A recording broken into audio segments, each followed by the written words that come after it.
See something?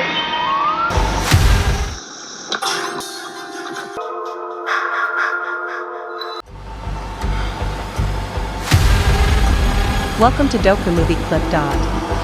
Tonight, we travel deep into the dark woods of New Jersey, to a place where movie history and real life meet. A place that became one of horror cinema's most infamous locations. Camp Crystal Lake. This is the story behind Friday the 13th, the 1980 slasher classic that started a terrifying legend. Released on May 9, 1980, Friday the 13th shocked audiences with its brutal kills, suspenseful atmosphere, and unforgettable twist. It's been over for decades, but the memories of filming Friday the 13th feel like they happened just yesterday. When I first arrived at Camp No-Be-Bosco, or, as the world now knows it, Camp Crystal Lake, I was struck by how quiet it was. It wasn't a Hollywood set, it was a real camp, deep in the woods of New Jersey. There was this stillness in the air, like the place itself was holding a secret. Nick! Get out of here! Directed by Sean S. Cunningham, the film follows a group of young counselors trying to reopen a summer camp, unaware of the bloody history that haunts the woods. The story takes place at the fictional Camp Crystal Lake, where, years earlier, a young boy named Jason drowned. The camp closed after a series of mysterious deaths. But when the camp reopens, a new wave of terror begins. It wasn't just a movie. It felt real, because the place itself was real. Part 2, Real Location, Camp No-Be-Bosco.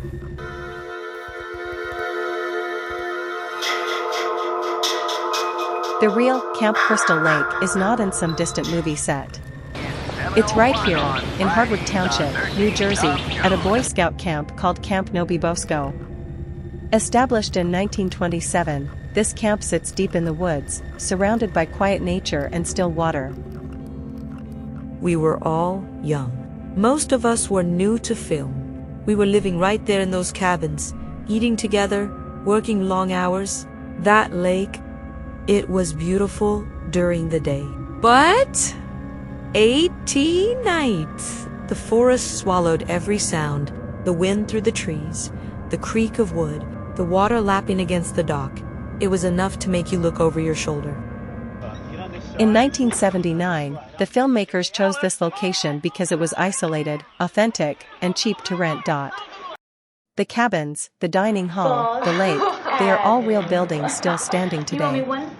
While the camp is private property, fans from around the world visit the entrance gates, hoping to catch a glimpse of horror history. Occasionally, the camp hosts special tours, allowing visitors to walk the exact paths the characters did before they met their doom.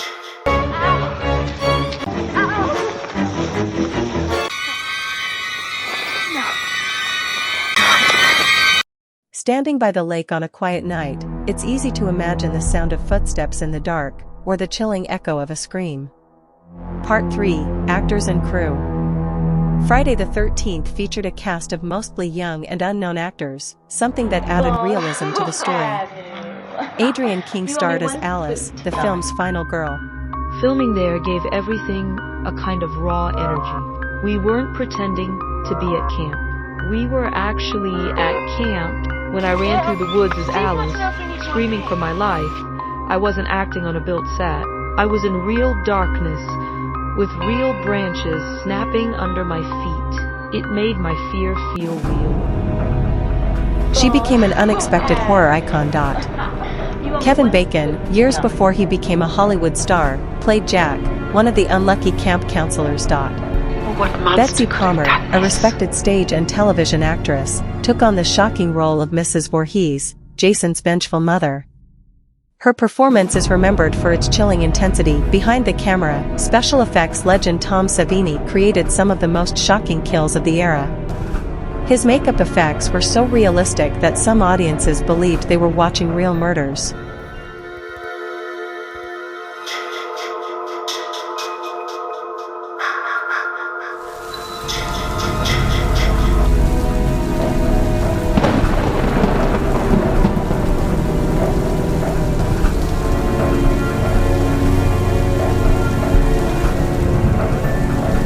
Hello? this. Come on, you guys. Alien free. Must be my imagination. Part 4, Filming Atmosphere. The cast and crew lived on location for weeks, often sleeping in the same cabin seen on screen. Nights were cold. The woods were silent. And when filming went late, the line between fiction and reality began to blur. Locals remember the crew as friendly but intense. Strange lights flickered through the trees at night. Rumors spread quickly. People always ask me if I was scared during filming. The truth is, yes. But not because of Jason. It was the atmosphere. The isolation. Being in that camp at night felt like stepping into a ghost story. And maybe, in a way, that's why the film worked so well. Because for us it was real. Something scary is happening at the lake. The isolation of Camp No-Be-Bosco added to the fear, both for the actors and for audiences watching later in theaters. Part 5, Legacy and Real Life Today. More than 40 years later, Camp No-Be-Bosco remains an active Boy Scout camp, not a movie set. Out of respect for the camp's purpose, it's not open to the public daily. But fans can buy tickets for special events, guided tours where you can stand on the original dock. Welcome to Crystal Lake Camp. Here I am standing and I can feel the horror. Friday the 13th was more than just a horror movie. It created a myth, one tied to a real place.